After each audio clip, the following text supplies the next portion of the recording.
Voilà, comme annoncé, nous sommes de retour. Nous sommes avec Monsieur Pompon Joli qui est cadre de l'ACR. Bonjour Monsieur Pompon.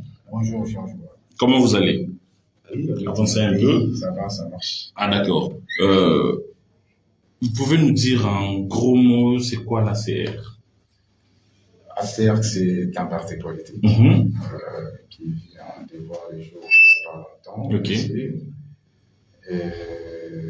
Voilà, c'est un parti politique dont vous connaissez, c'est quoi un parti politique? Nous connaissons la signification, en fait, l'ACR, c'est l'abréviation. Ah, ok. C'est l'Alliance des citoyens engagés pour la République et le changement. Voilà. ACRC, voilà.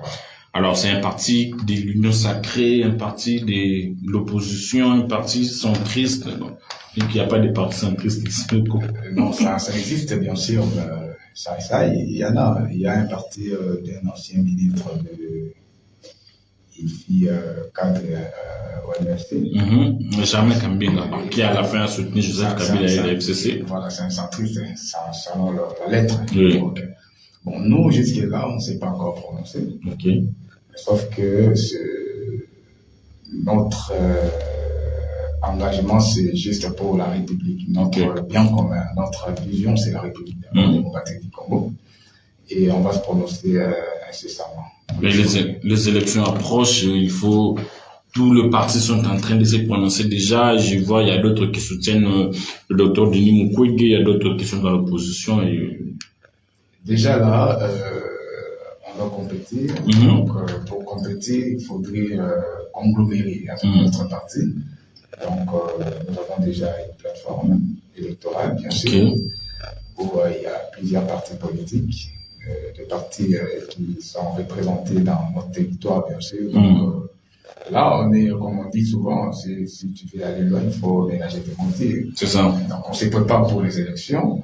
Et pour le soutien, comme vous avez dit, nous soutenons d'abord la République. On ne soutient pas les individus. Non, si le docteur Mukwege est parmi les personnes potentielles, pourquoi pas. Je pense qu'il est aussi parmi les personnes dont on doit aller avec. C'est d'abord plutôt dans notre cuisine interne. Mais je crois incessamment, comme je viens de le dire, nous allons nous prononcer et vous le saurez. Et comment voyez-vous l'Union sacrée qui aujourd'hui, on peut dire, est remplie de anciens bras droits, de l'ancien chef de l'État, d'autres même qui ont toujours travaillé avec Mobutu? Comment voyez-vous cela? Oui, bon. C'est ça le mal de notre pays. Il n'y a pas vraiment d'alternative. Voilà. Et hier, ce sont les mêmes personnes qui étaient avec Mobutu. Comme le professeur te l'a dit, une transhumance pathologique. Mais au-delà de tout ça, moi je crois que l'homme reste l'homme. L'homme voit que ses intérêts. D'autant plus que la société où la vie internationale est caractérisée par l'intérêt et la bivalence, l'épicentre de la vie internationale ou de la politique, c'est l'homme. Donc, le comportement de l'homme, c'est toujours ça. L'homme voit des intérêts. Alors, lorsque le régime change, l'homme se dit, bon, moi, je vais étudier. Ce n'est pas Kabila qui m'a fait étudier. Ce sont mes parents. Et alors, j'ai un diplôme que je dois défendre. Si aujourd'hui Kabila était aux affaires, j'ai travaillé avec lui, mais pas pour lui. J'ai travaillé pour la nation. Et demain, les choses changent. Pourquoi ne pas travailler avec la nouvelle personne? Là, ce n'est pas vraiment un problème. Le problème, c'est au niveau de l'offre que vous donnez à la population. La population a besoin du bien-être. Vous voyez? La population a besoin le bien-être, c'est quoi? C'est le logement. Le bien-être, c'est quoi? C'est l'emploi. Le bien-être, c'est quoi? C'est l'électricité, c'est l'eau. C'est-à-dire que c'est ce que la population cherche. Même si vous transhumez, ce n'est pas un péché. Mais c'est-à-dire, venez avec des nouvelles idées pour chercher à transformer la nation qui souffre depuis une belle idée. Vous voyez, le peuple congolais a tant souffert. Lorsque vous les gérez, il faut un peu avec délicatesse. On a hier autant d'histoires, d'humiliations, des dépillages de 91-93, l'entrée de la FDL, communément appelée une libération qui n'était pas une libération. Et aujourd'hui, nous subissons des offres des De cette soi-disant libération. C'est-à-dire les peuples comme on n'a pas besoin des verbiages, les peuples comme on a besoin d'une solution où il va se dire, voilà, aujourd'hui, hier, l'histoire nous enseigne qu'on a souffert. Aujourd'hui, via une volonté d'une personne qui a imprimé une vision pour le changement, se dit pourquoi pas, donc on dit off plutôt, le pays a changé. C'est comme la Chine. La Chine, avant l'arrivée des Mao, la Chine souffrait énormément. Oui, ses voisins, des Occidentaux et tout ça. Le Japon a colonisé la Chine. Au-delà de la colonisation japonaise, les Occidentaux plisaient la faim. La Chine avoisinait 1 milliard de la population, mais c'est chaque jour que la Chine perdait ses filles et fils à cause de la faim. Et Mao est venu, il a estampillé les problèmes, il a identifié les problèmes, il a dit, ok, d'accord, l'IRSS, vous voulez nous imposer votre plan, mais vous êtes déconnecté de la réalité chinoise. Moi, je vis avec eux. La Chine a besoin d'extirper la faim. C'est-à-dire, ici, le point, c'est la faim. On doit d'abord lutter contre la faim. Votre plan quinquennal, c'est bien. Ça, c'est juste pour s'imposer sur le plan international. Mais le vrai problème, c'est lutter contre la faim. Alors, moi, je vous propose un plan de 2 ans. Le plan, c'est quoi? C'est l'agriculture et l'élevage et pêche. Et moi, on dit, et après ces plans, il y a eu des questions même. Mais parce que le monde était un peu avec des blocs, les communistes et les capitalistes. Et la Chine était du côté du communisme. Mais la politique chinoise n'avait pas vraiment une identité. Il fallait maintenant comprendre vous êtes de quel bord. Non, on a dit, c'est juste par rapport à votre première question. Les chats, qu'ils soient noirs ou blancs, l'essentiel pour lui, c'est d'attraper la souris. Le jour où la Chine se révélera, les mondes tremblent. C'est-à-dire la Chine d'aujourd'hui n'a pas besoin de pensée idéologique. La Chine a besoin de donner au peuple chinois les foufous, les massangou, ainsi de suite. Donc, vos questions-là, communisme et capitalisme, ça ne profite pas à la Chine. Le jour où la Chine se révélera, le monde tremble. Aujourd'hui, le monde tremble. Vous voyez, parce que quelqu'un a compris que faire pour quitter les stades de sous-développement en développement. Et alors, le développement n'a pas de formule. Si l'Europe s'est développée avec la révolution industrielle, ce n'est pas la RDC qui va se développer avec la révolution industrielle. Le développement rime avec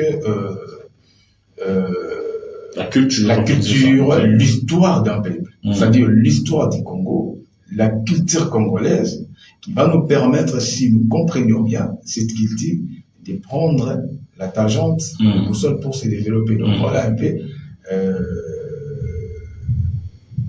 la situation. Mais est-ce que beaucoup, comment dirais-je, est-ce que la population va comprendre et saisir ces messages? Parce que chaque fois, on n'a qu'une seule chanson, la fin, sociale, la population, sociale, la population. Est-ce que la population va comprendre ces messages et le suivre? La population va comprendre, d'autant plus que la population a vécu des slogans. Mais là, maintenant, avec la CRC, ce n'est pas les slogans. C'est nous disons et nous pratiquons ce que nous disons. Vous voyez? Et aujourd'hui, on ne peut pas créer un parti politique sans avoir de personnes d'égalité. On ne peut pas prétendre être un démocrate ou un républicain sans être, ou une république sans être un républicain. Nous, on travaille sur l'homme. Parce que le problème, ce n'est pas l'espace Congo, 2 345 000 km 410. Le problème, c'est l'homme qui est au centre, l'homme congolais qui pose un problème. Vous voyez, les poissons commencent à pourrir par la tête. Et la tête congolaise est pourrie. On a même posé la question à Monseigneur personnel. C'est quoi les problèmes du Congo? Il a identifié les problèmes du Congo, c'est l'homme. Moi, je suis au Parlement. Par expérience, chaque législative, le député sort plus de 400 qui sont dehors. Donc, les peuples sanctionnent aussi. Mais qu'est-ce qui fait que le nouveau député qui entre dans l'hémicycle vient avec les mêmes pratiques que leurs prédécesseurs? Maintenant, nous, on a maintenant une thérapie. On doit proposer, voilà la population, on ne peut pas aller chercher sans vous. Le pays, c'est l'ensemble de plusieurs éléments d'interaction dont vous faites partie. C'est tout que l'article 5 vous donne le pouvoir là. de notre constitution, vous êtes les man-nations du pouvoir, vous êtes les vrais boss. Et les boss ou les coachs, avant les terrains, ils entraînent, ils produisent des conseils, et puis ils viennent pour observer si réellement les joueurs pratiquent ce que l'entraîneur a dit. C'est-à-dire que ça s'appelle le suivi. Et aujourd'hui, les peuples ne font pas de suivi. Vous voyez? Et puis, l'RDC commence à perdre la natique de la nation. Nous avons maintenant des micronations. Et nous allons venir maintenant pour dire, il ne faut pas voir vos origines, entre guillemets. Moi, je suis Yandi, avant d'être Congolais. Moi, je suis Moutete, là, avant d'être Congolais. Ici, nous parlons Congo. Nous y sommes. Il ne reste que 5 minutes. Vous êtes venu bien évidemment en retard désolé. Bon, on va peut-être se récupérer. J'en ai parlé avant que vous ne puissiez arriver ici. Le problème du tribalisme qui est en train de monter en vitesse dans notre pays. Si vous allez à l'extérieur, on va vous appeler Congolais et non par votre origine ethnique. Exactement. Et qu'est-ce qui fait qu'au sein du Congo, on a vu même un député national de surcroît, vous qui êtes à l'Assemblée nationale, et tenir de propos qu'on peut qualifier de tribal. Et après son audition, il dit tout bonnement, vaut m'être crucifié que crucifier la vérité. Qu'est-ce qu'on peut comprendre par là? Et comment remédier à cette situation du tribalisme qui monte en vitesse? La sanction. Okay. La sanction comme tu l'as fait. Tu as trouvé un Congo qui était divisé, qui était déchiré. Et il y avait des structures avec une connotation provinciale, Bamako, Alliance des Bas-Congo, ainsi de suite. Alors pour bannir qu'est-ce qu'il a fait, j'ai dit non, ministre, votre directeur du cabinet doit être quelqu'un de notre province. Si tu oses avoir un directeur du cabinet de notre province, vous ne pouvez pas travailler avec moi. Voilà. Et puis, c'est une faiblesse d'abord, parce qu'un scientifique, un vrai scientifique, sa province, sa collectivité, tribu, ainsi de suite, c'est la science. Okay. Moi, j'avais un professeur, Arsène Mouaka, il était de l'Est, et puis il était aussi député. Son entourage, je n'ai jamais trouvé quelqu'un de sa province. Et un jour, à l'auditoire, il nous a dit, vous savez, mon proche collaborateur, c'est un tété là. Moi, d'abord, c'est la personne qui m'a initié, qui m'a coaché, mon maître, c'est un tété là, prof Massongo. Et l'équipe a été composée des coins et des raccoins. Non parce qu'il voulait susciter les sentiments nationalistes, mais il cherchait le meilleur. Si tu es meilleur, tu travailles avec lui. Et moi, également, c'est ce que j'ai fait. Vous voyez? Donc, quelqu'un qui prend le tribalisme, il ne faut pas aller loin. C'est quelqu'un qui n'a pas bien étudié d'abord. Et s'est dit, bon. Bien qu'il parle un bon français. Non, les Français, c'est pas la science. On a vu des petites vidéos circuler ces derniers temps dans des réseaux sociaux ou en France, en plein Paris, ou en plein Paris plutôt.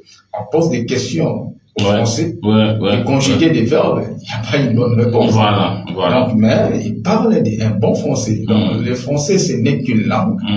Mais le français, en tant que science aussi existe. Il ne faut pas confondre le français et la science.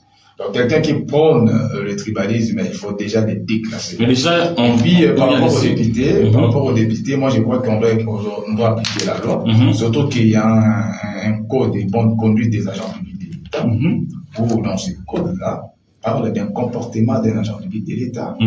C'est-à-dire que tout ce que le député a fait, voire même certains STG des partis politiques, je crois que le procureur est là, il doit saisir ces questions. Mais on verra le ressortissant de tel coin sortir pour dire, nous, ressortissants de tel coin, nous dénonçons l'acharnement sur notre fils du terroir, nous voulons la cessation immédiate de ces poursuites. Ça aussi, c'est un handicap aussi. C'est ça, vous savez, il faudrait un grand travail au niveau de la population. Moi, j'ai fait le liquide. Déjà, c'est quelque chose que j'ai dénoncé depuis que j'étais étudiant. Un jour, je vais vous faire rire. Il y avait un examen et moi, j'étais au milieu. Vous savez, le liquide, lorsqu'on bombarde des questions, des fois, devant ta feuille, tu ne sais pas où commencer. Alors, l'examen était tellement difficile. Et de part en part, il y avait des tétés là. Excusez-moi de les citer. Ils communiquaient en tétés là. Il y avait maintenant un mercenaire qui faisait l'examen pour leur compte à l'extérieur de l'auditoire. Il a fini avec l'examen, il fallait faire entrer la feuille. Et la feuille tombe chez un copie. Il prend une copie, il me donne la feuille parce que j'étais entre lui et l'autre pour passer la feuille de l'autre côté. Je pris la feuille, je l'ai déchirée. Et ça craignait un quiproquo entre nous. Et le surveillant est venu, qu'est-ce qu'il y a? J'ai dit, voilà, je viens de déchirer la feuille parce que entre le thé, ils communiquaient dans un dialecte. Parce qu'il y a qui ne parle pas de dialecte. Et ils étaient sanctionnés, vous voyez. Ça commence de très loin. Il faut d'abord identifier les problèmes. À l'Inikin, il y a des copies. Nous, les ressortissants, 2. C'est-à-dire, après le cours, ils se réunissent quelque part. On se voit étudiants, on a une structure mono. Lorsque vous êtes maintenant en ville dans un milieu professionnel, vous allez engager qui? Déjà, au niveau des universités, ce sont des choses à bannir, vraiment à décrier. Et la population n'a pas d'âme, la population n'a pas d'âme. Donc, c'est au parti politique de faire ce travail-là. Et le travail que nous pensons que ACRC va faire.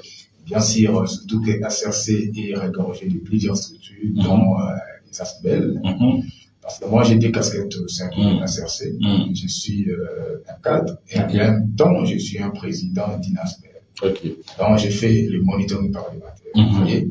Donc, on fait un travail de changement de mentalité. Et on essaie d'expliquer à la population le vrai rôle qu'elle joue dans le fonctionnement de l'État. Lorsque vous avez du mal à comprendre comment fonctionne l'État, en tout cas, même si vous êtes présent aujourd'hui, vous ne ferez rien. Voilà, nous sommes arrivés à la fin, on va arrêter ici. Vous êtes venus en retard. Une très belle émission, nous espérons. On va faire un programme pour voir peut-être la semaine prochaine et pour que nous puissions bien travailler, alors parler de ce sujet qui est très très important, parce qu'il faut que ce genre de sujet soit traité pour qu'il y ait la lumière dans la population. Je rappelle que vous êtes cadre de la CRC, vous êtes aussi chercheur à l'Assemblée nationale et aussi président d'une structure que vous dirigez. Merci à Brice Mvumbu, merci. Merci à tout le monde qui nous ont suivis, les amis qui nous ont suivis sur les réseaux sociaux, je vous dis merci. Vous allez retrouver cette vidéo sur notre chaîne YouTube, Niosologie. Voilà, on se